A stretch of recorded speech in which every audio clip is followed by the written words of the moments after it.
روایتی دیگر از شیخ و شیوخ ابو جعجع روحانی نمای مفلوک و مقتول مقعول ملقب به شیخ عشری، مریدی جعفرنام از مریدان افسرده و غمگین کنج عزلت بنشسته بود.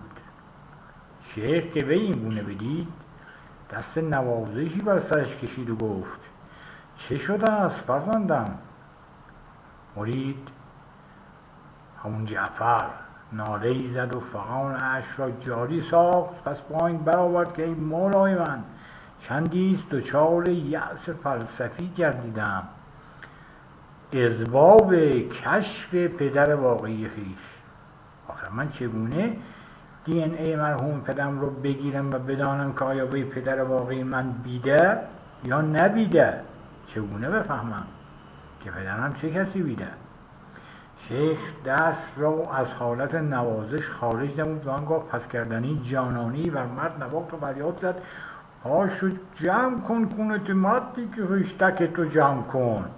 فکر کردی چون این موضوع را تحقیق کنی تنها وارث استیو جاب میگردی؟ خیر، حاصل تحقیقات تو با خواجه محمد بقال است یا میرزا تقی‌خان خرالت.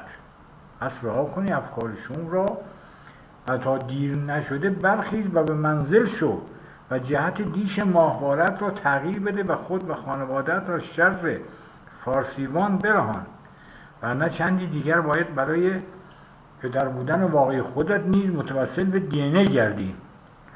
مرید، همون جعفر، پند شیخ بشنید و خشتک در آن به سوی پشت بام گردید و جهت دیش را به سمتی دیگر بچرخانید و عمری به نیکی بزیست که خب در افق هم قبلا گم شده بود.